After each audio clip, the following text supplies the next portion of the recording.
Jadi kita akan membahas salah satu alat untuk ujian sosial klasik ya. Jadi yang harus diperhatikan bahwa untuk mengetahui mode regresi yang baik, fungsi persamaan regresi yang baik itu ada terutama untuk jika variabelnya lebih dari satu, ya. Itu harus tentu harus dilakukan uji asumsi klasik. Ya. Yang pertama ya mode regresi yang baik itu syaratnya tidak terjadi multikoloritas. Yang kedua tidak terjadi autokorelasi. Yang ketiga tidak terjadi heredasitas. Yang keempat normal. Yang kelima linear.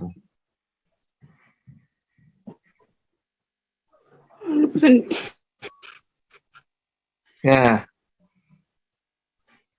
Jadi apa? Yang pertama, tidak terjadi multikolinieritas ya.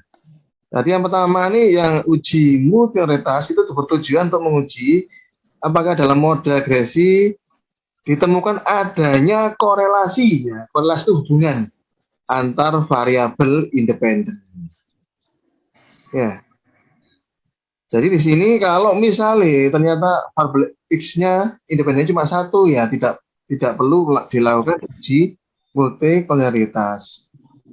Ya, jadi kalau hanya X1 saja terhadap Y itu tidak perlu. Tapi kalau X1 ya X2 terhadap Y itu berarti perlu ada uji multikolinieritas. Yang kedua, jika variabel independen saling berhubungan atau berkorelasi, maka variabel-variabel ini tidak ortogonal. Nah, apa itu variabel ortogonal? Adalah variabel yang independen yang nilai korelasi antar sesama variabel independen sama dengan 0. Nah, ini korelasinya antar variabel sama dengan 0. Berikutnya heterodasitas. Ya, tujuannya uji heterodasitas bertujuan untuk menguji apakah dalam model regresi terjadi kebersamaan varian dari residual satu pengamatan lain. Tentunya mode yang baik adalah homoskedasitas dan tidak terjadi heterodasitas. Itu untuk yang heterodasitas. Nanti kita bahas satu persatu. Nah, tapi untuk hari ini kita uji autokorelasi. Nah, ini uji normalitas. Uji normalitas itu tujuannya untuk menguji apakah dalam model regresi yang Anda buat, ya fungsi persamaan itu, ada variabel pengganggu atau residual yang ternyata memiliki distribusinya normal, ya lebih normal. Ya, bisa jadi variabel pengganggu itu distribusinya lebih normal daripada punya kalian yang X1 dan X2 itu. Ya. Nah, ini harus diketahui normalitasnya. Jadi seperti Anda ketahui bahwa uji T, uji parsial, uji F, uji serempak atau uji bersamaan, ya simultan, itu asumsinya bahwa nilai residual itu mengikuti distribusi normal. Maka jika ternyata ini dilanggar, dan maksudnya gini, tidak asumsinya artinya nilai residual itu tidak mengikuti distribusi normal, dan ini tentu ini dilanggar. Maka ujian statistik menjadi tidak valid, terutama untuk jumlah sampelnya kecil. Nah, sampel kecil, kalau sampel besar itu kan bisa sampai 500 sampai ya. Kalau kecil ya sampel 40 dan kurang dari 100 ya itu kan kecil ya. Oke, berikutnya linearitas ya digunakan untuk melihat atau menguji spesifikasi model ya yang digunakan sudah benar atau tidak. Fungsi persamaan Anda itu ya, Y sama dengan A plus BX1, B2, X2 itu sudah benar apa enggak? Ya. Nah, tentunya dengan uji linearitas akan diperoleh informasi apakah model empiris itu Anda itu sebaiknya linear, kuadrat, atau modelnya kubik.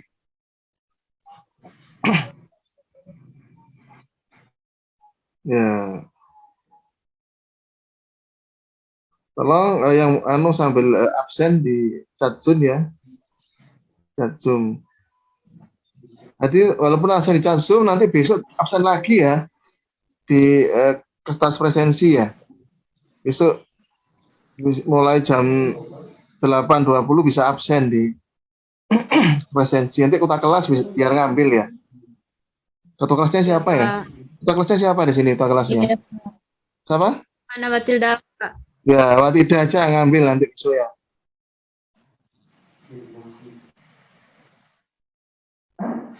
Ya, berikutnya adalah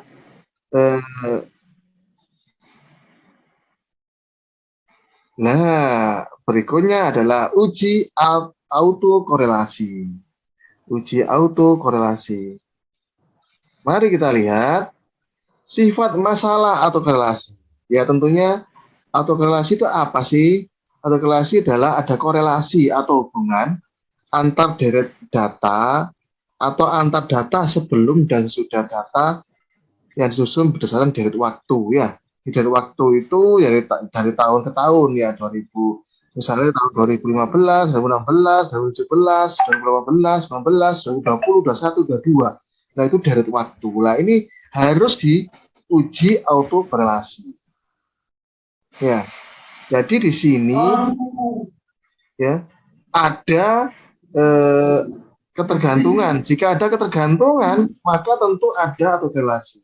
Ya, saya contohkan sini data deret waktu ya triwulan yang melibatkan regresi ya output pada tenaga kerja dan input modal. Jadi pengaruh modal dan tenaga kerja terhadap output. Nah, tentunya kalau ada ya demonstrasi pekerja nuntut upah ya untuk upahnya dinaikkan ya demo tentu ini akan berpengaruh terhadap output dalam satu kuartal ya. Ingat kuartal itu kita ngomong satu kuartal itu adalah 4 bulan.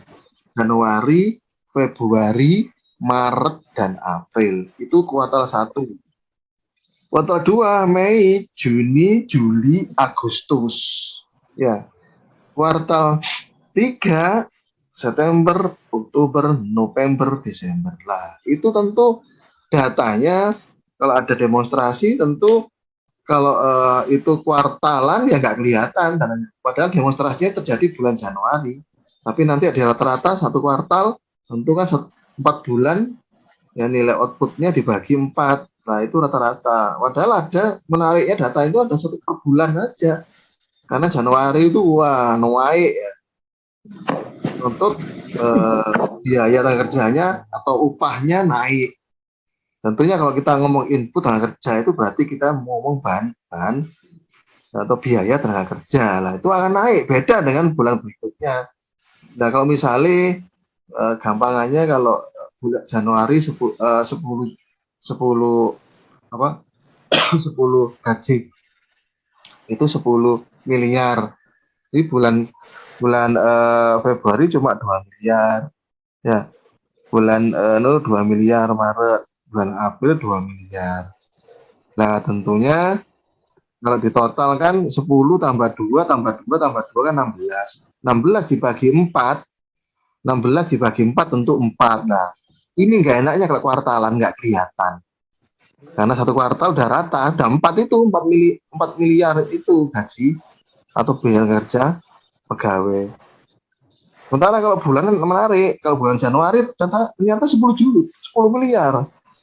Februari 2 miliar, Maret 2 miliar, April 2 miliar. Lah itu kan berarti ada variasi data. Naik Januari terus nanti bulan Februari Maret itu mulai datar lagi. Lah itu dinamakan ada tergantungan. Akhirnya berdampak pada autokorelasi. Yang kedua, Data cross section ya, ingat cross section itu data tidak time series ya, bukan data cross itu kan berseberangan ya, bersilangan ya, yang melibatkan regresi pengeluaran konsumsi keluarga terhadap pendapatan keluarga. Ya tentunya pengeluaran konsumsi keluarga itu terhadap pendapatan keluarga.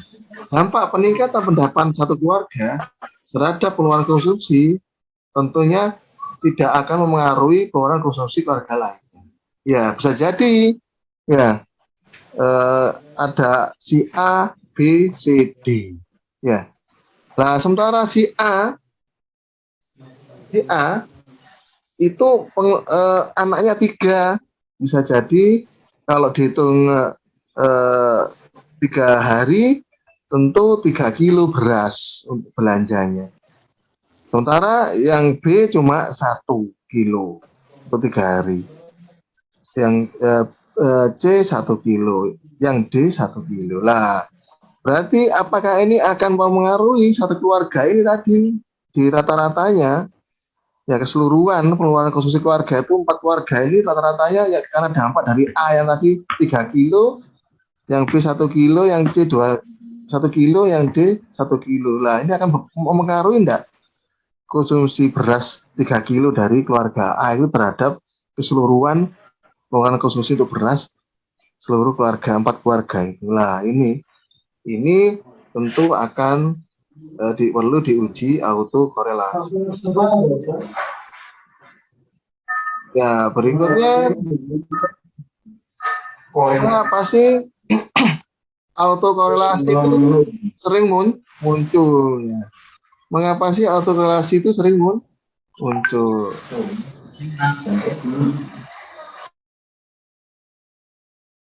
Ya, yang pertama karena ciri yang menonjol dari ekonomi time series ya, karena ada kelambatan. Ya. Tentunya kalau Anda melihat siklus bisnis ya, siklus bisnis itu kan tentu isinya kan ada pendapatan nasional bruto, ya. Ada indeks harga, ada produksi, ada jumlah kerja, dan tingkat pengangguran. Nah, itu kalau Anda belajar itu ya siklus bisnis.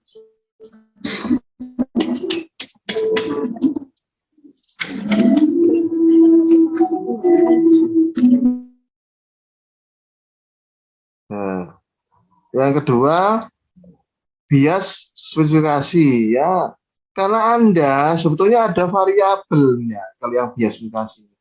Ada, berarti Anda misalnya ya, yang mempengaruhi pendapatan nasional ya, itu adalah ada X1 yaitu konsumsi, X2 investasi, kegiatan investasi, yang X3 pengeluaran pemerintah atau G. Nah, karena ada salah satu variabel tadi Anda hilangkan, nggak Anda masukkan ke dalam rumus persamaan itu tadi. Misalnya Anda nggak ingin, aku ingin ngukur itu saya nggak masukkan pemerintah atau variabel G, X3. Saya hanya menggunakan X1 dan X2. Apa itu X1? Ya konsumsi, X2 itu apa? Investasi. Nanti diukur bagaimana pengaruhnya terhadap Y atau pendapatan nasional. Lah itu nggak boleh. Ya, artinya di sini apa? Beberapa variabel yang awalnya mulanya kandidat, tapi tidak disubstakan atau nggak dimasukkan dalam model persamaan. Dengan berbagai alasan seharusnya diikutkan, ya, tapi nggak diikutkan. Nah ini nggak boleh, berarti ada penghilangan variabel. Ya bisa jadi yang variabel G atau X3 tadi, variabel pemerintah itu ada pengaruhnya lebih dominan daripada pengaruh X1 dan X2. Ya. Yang ketiga, bentuk fungsi yang nggak benar. Faktor gangguan faktanya sama dengan output, ya ditambah faktor gangguan. Oleh karena itu akan menangkap dampak sistematis dari output pada biaya marginal. Jadi kalau ada V, ya V1 akan merefleksikan korelasi disebabkan oleh penggunaan bentuk fungsi yang salah. Ya, jadi ini pokoknya ada faktor pengganggu. Ya, akan mengganggu yang ada dalam fungsi persamaan itu.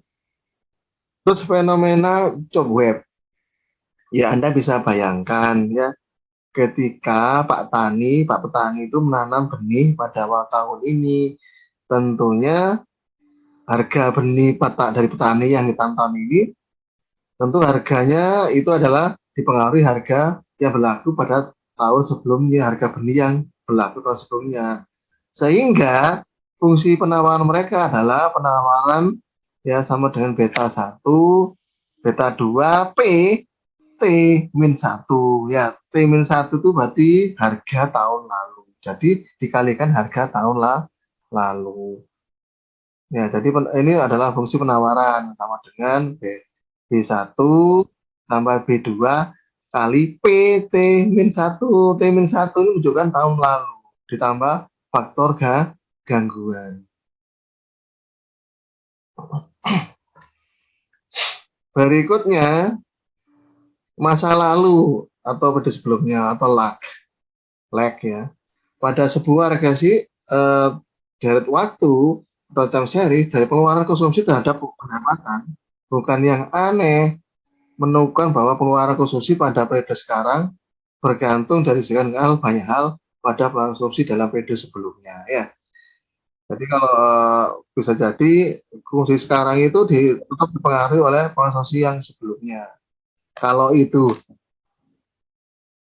di masa pandemi konsumsinya itu rendah, bisa jadi kalau karena ini pandemi belum berakhir, konsumsinya seseorang itu pengeluaran untuk konsumsi ya beli bahan pokok, sembako itu tentu masih sama. Nah, tentu fungsinya persamaan ini konsumsi sama dengan yang si T itu tahun nih, sama dengan B1 plus B2 pendapatan ya T tambah beta 3 kali konsumsi ya T min 1 kali konsumsi tahun sebelumnya. Yang berikutnya manipulasi data. Seperti saya jelaskan tadi, grafik yang menggambarkan data kuartalan terlihat jauh lebih mulus atau datar dibandingkan data bulan. Tadi ya saya contohkan ya. Jadi kalau bulanan itu lebih menarik tadi ya. Ada beras 3 kilo, bulan Januari, Februari 1 kilo, Maret 1 kilo, April 1 kilo. Tapi kalau kuartalan itu datanya mulus, datar karena tadi dibagi 4 tadi ya. Nah, itu. Nah, dan berujung pada pola sistematis dari faktor gangguan sehingga menghasilkan autokorelasi. Jadi ini perlu dicurigai kalau data kuartalan ya sebaiknya diuji autokorelasi. Ya, berikutnya. Nah, bagaimana mendeteksi autokorelasi? Gunakan uji di Darwin-Watson ya. Sebelumnya Anda lihat di sini ini adalah 0 ya. Nah, ini adalah DL ya. DL itu distribution lower yang paling rendah. DU itu Darwin-Watson upper yang paling atas. Nah, Anda lihat ini ada daerah-daerahnya. Kalau daerah dari 0 ke D lower itu terindikasi terjadi korelasi positif. Sementara kalau antara DL dengan DU itu tidak ada keputusan, tidak ada kesimpulan. Kalau D antara DU dan 4 min DU itu tidak ada autokorelasi. Kalau antara 4 min DU terhadap antara 4 DU sampai 4 min DL itu tidak ada kesimpulan. Kalau antara 4 min DL sampai 4 ya itu ada korelasi tapi negatif. Nah, ini bisa Anda lihat keputusannya ini. Nah, ini sudah jelas. Kalau DL sampai D itu lebih kecil daripada DL, maka tolak hipotesis 0. Artinya ada autokorelasi. Soalnya hipotesisnya gini, tidak ada autokorelasi, berarti kan H0. Tapi ternyata ada, berarti kan hipotesis 0 ditolak. Yang ini. Yang berikutnya, D itu antara D lower dan di upper, berarti nggak ada keputusan ini yang ini ya. Terus berikutnya D itu antara DU ya lebih besar dari DU dan lebih kecil dari 4 min DU. Maka tidak ada autokorelasi. Nah, ini. Yang 4 min DU lebih kecil sama dengan D lebih kecil ya. Sama dengan 4 min DL tidak ada keputusan. Yang kalau yang ini 4 DL 4 min DL 4 ya tolong ditolak hipotesisnya karena masih ada autokorelasi negatif. Nah, autokorelasi negatif itu berarti ada pengaruh, tapi negatif kalau X-nya turun, Y-nya X1 turun, X2 bisa jadi naik. Tapi kalau autokorelasi positif, X1 naik, X2 juga naik. Nah, seperti itu. Nah, ini adalah tabel Dupit Watson. Anda perlu melihat, tadi untuk melihat nilai DL-nya ini berapa ya? Ya, Anda lihat. Tergantung nanti N-nya ya, ada berapa datanya. Kalau datanya ada 6 ya Anda lihat DL-nya. Tapi juga hati-hati, K ini menunjukkan jumlah variabel independennya. Ya, K ini berapa? Kalau K1 berarti variabel independennya adalah 1. Berarti Anda melihat kolom yang DL, DU. Kalau variabel independennya ada 2, maka Anda melihat yang kolom DL, DU yang ini. Tapi lihat dulu jumlah data Anda berapa. Anda tarik di garisnya. Kalau 15 ya Anda tarik.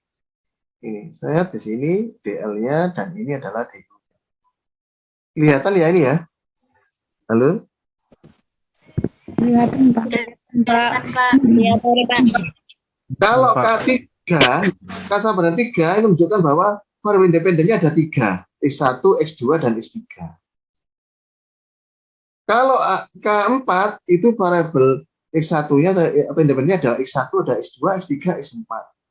Kalau K5 berarti ada 5. Ya, yang penting Anda melihat jumlah datanya berapa, ya, N-nya ini, terus variabel independennya berapa. Sama ya, ngisinya kayak kemarin, kayak saya ajari di beda. Anda harus ngisi variabel view dulu kayak kemarin ya. Kebetulan ini X1-nya independen cuma 1. Y. Nah, ini apa isinya? Ya, sama kayak ini. Ya. Jadi ini numerik normal ya, datanya memang angka. Terus lebarnya 8. Terus tiga angka di belakang koma. Nah, terus labelnya adalah S1-nya pendapatan per kapita. Ya, pendapatan per kapita penduduk ya, individu ya. Terus value normal, missing normal, biarkan aja normal ya. Terus Y-nya ya ini pendapatan per kapita. Ya, apa ini? Ya, misalkan ya. Terus non normal dan sebagainya ya. Nah, jadi nanti setelah Anda isi ini, Anda baru bisa mengisi data view. Nah, ini sebaiknya Anda sudah di Excel, sudah Anda ketik ini, Anda tinggal paste aja. Ya. Dan ini adalah datanya. Ada 18 data, ya. Ada 18 data. Ya, itu ya. Ada 18 data. Mari kita lakukan uji turbin Watson. Ya, caranya ya Anda klik analyze ya, pilih regresi, pilih linear. Ya. Nah, Anda masukkan dulu, ini kita disuruh masukkan variabel dependen atau variabel Y-nya. Nah, ini kebetulan variabel Y Anda sorot, Anda klik panah kanan ini. Ya. Terus ini ada independen variabel X-nya. Ya, Anda sorot. Ini klik kanan panah masukkan. Nah, ya. Lihat statistik, diklik. Ya. Jangan lupa ada Dupit Watson. Anda centang. Ya, klik continue, klik Pak Eko ya. Nah, ya. Nanti akan kelihatan hasilnya. Ya, yang Anda lihat mana? Ya, yang Anda lihat adalah yang Durbin Watson ini di tabel model summary yang Durbin Watson. Ini ada nilai 1,056. Nah, ini ada nilai 10,56. Ya, halo? Iya, Pak. Ingat-ingat 10,56. Ah, 1,56 itu Dolby Watson-nya ya. Ya, sekarang kita coba.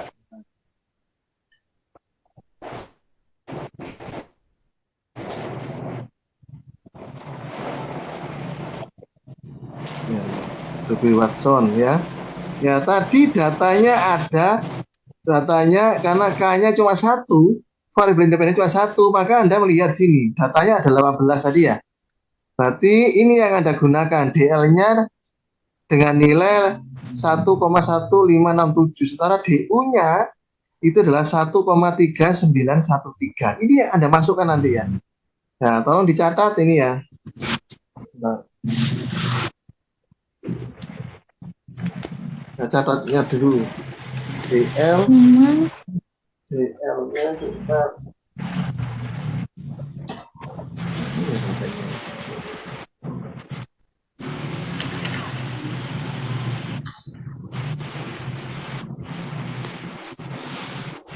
Ya, N-nya 18, karena tadi datanya 18. N-nya 18.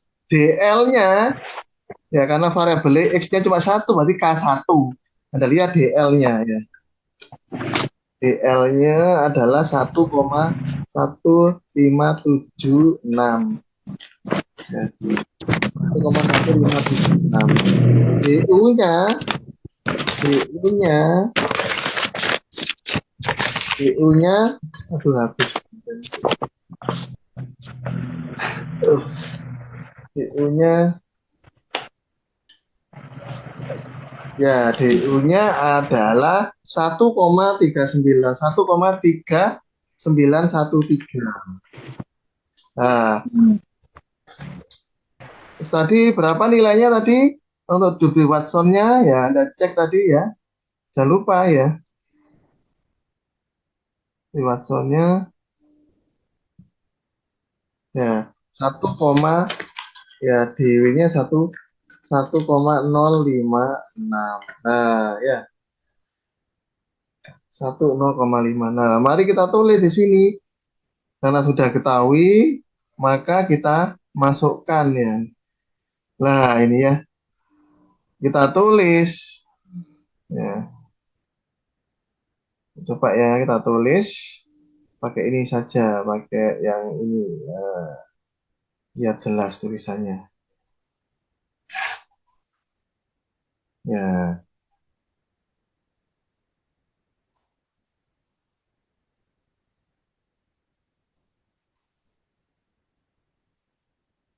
Ini tunggu masih anu ya. Nah, oh sini ya.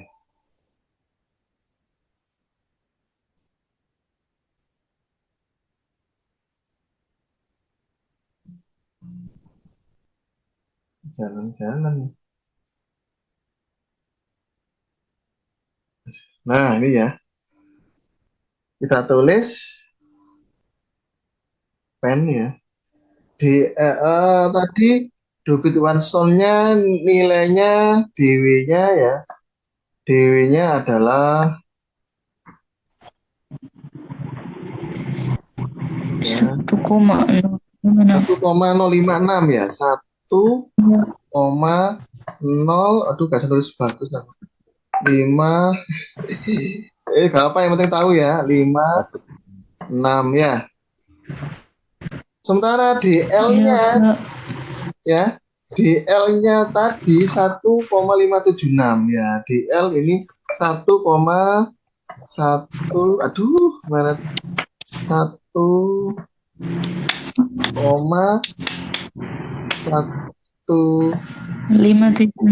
576 gak apa yang penting paham ya ini ya.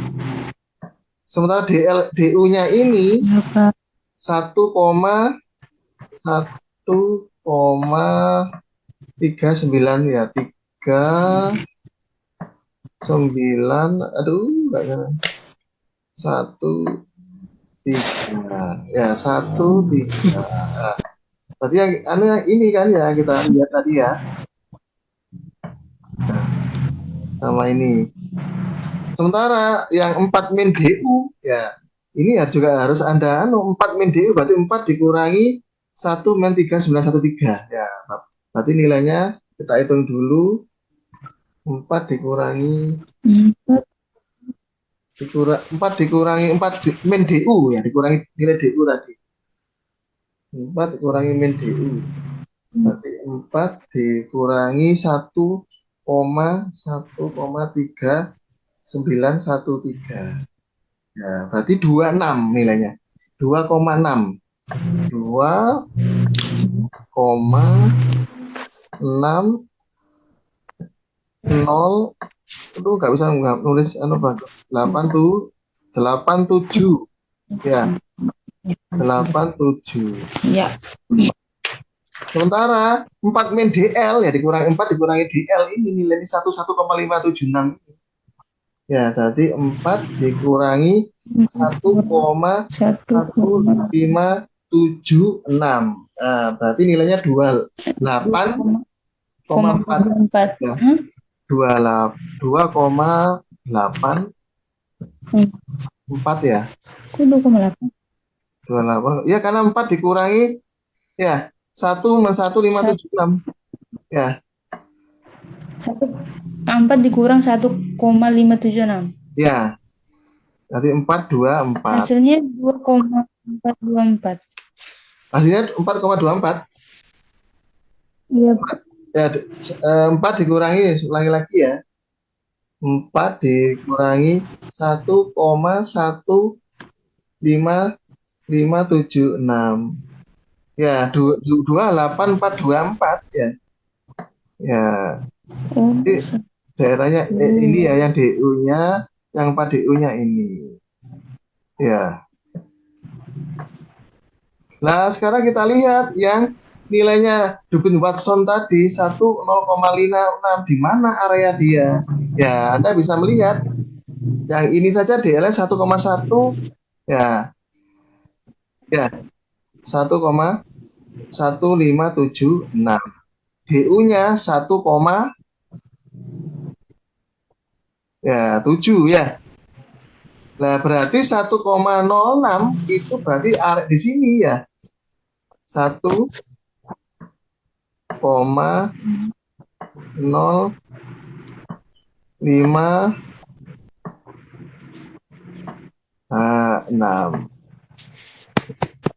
ya. Berarti ada kesimpulannya ada autokorelasi positif ya. Karena D di bawah DL ini. D di bawah DL. Nilai Dubin Watsonnya yang D ini loh ya. Kan di sini ya nilainya ya. Di bawah DL kan. Kalau DL sendiri kan 1,1576 kan lebih besar daripada 1,56. Berarti apa keputusannya? Nah, berarti keputusannya ada autokorelasi ini. Ada autokorelasi positif.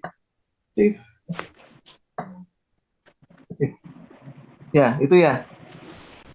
Berarti ada autokorelasi positif. Ini tidak kelihatan, Pak. Nggak lihat tutupan ya? Ya. Nah, ya ini ya. Berarti ada autokorelasi positif. Ya. Dan ini tentunya tidak boleh kalau terjadi autokorelasi positif harus dihilangkan. Ya, harus dihilangkan. Karena arahnya di sini tadi areanya 1, itu di sini ya. Di bawah 1,1576 DL. Nah, ini D-nya ini loh ya kecil. Kan di bawah DL ini 1,156. Nilainya kan 1,056 ini. Di bawah 1,1576. Ya. Berarti kan areanya kan sini. Areanya. Ya. Berarti saya centangin di sini areanya. Nah, tentunya ini harus dilakukan uji yang kedua ya. Makanya di sini ya, karena tidak boleh harus dihilangkan kalau terjadi. Nah, ini caranya ya. Nanti Anda apa?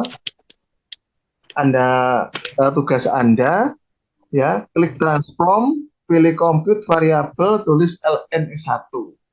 Ya, ini langkah-langkahnya untuk mengatasi kalau terjadi autokorelasi. Aduh, kok nggak bisa geser ya. Nah, ini ya. Tapi kalau ya langkah Ini saya screen. halo. Nah, yang metode Ini tidak pertama kelihatan Pak screennya. nggak kelihatan. Nggak ganti, Pak. Apa? Dari tadi tidak ganti. Screen-nya nggak ganti dari tadi, Pak. Masa? Ini kok saya kok ganti ya? Di sini Kami tidak. punya Pak tidak bisa Pak, tidak ganti tadi Pak dari tadi. Materinya cuma tetap yang dari tadi itu, Pak. Oh, ya itu ya. Ini yang tadi ya? Iya. Iya Pak. Tapi langkah-langkahnya tahu ya? Langkah-langkahnya ya tadi ya? Untuk mengetahui. Nggak ada, Pak. Pak, Halo? share link YouTube-nya nanti Pak. Oh iya ya, iya ya. Iya. Oke ya. Makasih Pak. Ya, sama-sama. Nanti ini kan sudah ditemukan bahwa ada autokorelasi positif ya. Karena nilainya DW-nya tadi 1,056 itu di bawah DL yang nilai DL-nya itu adalah 1,1576. Ya. Ya, tadi itu ya. Ya mungkin karena nggak punya kalian nggak geser ya, punya kalian ya. Nggak bisa jalan gitu Iya ya. Pak. Punya saya kok Iya jalan ya. Pak. Iya. Nggak bisa. Ya wes nggak apa-apa, yang penting tahu ya cara nanti saya YouTube-nya ya. Iya Pak. Ya. Iya Pak. Ya saya kira itu Mungkin aja. salah di jaringan kondisi. Iya, ya nggak apa-apa, nanti tak anunya.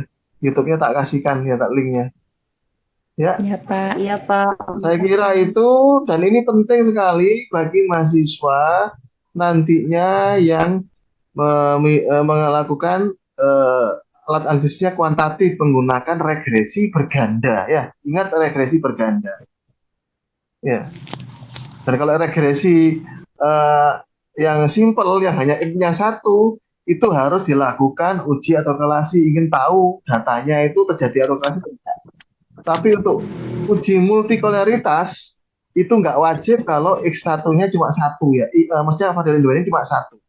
Tapi kalau variabel independennya lebih dari 2 atau ada x1, x2, maka wajib melakukan uji multikolaritas. Jadi nanti akan saya jelaskan, ini kita masih bahas yang autokorelasi. Ya. Iya Pak. Ya, jadi semoga materi ini bermanfaat buat kalian nanti kalau mau skripsi ya, terutama yang menggunakan uji pengaruh atau regresi. Ya, saya kira itu ya.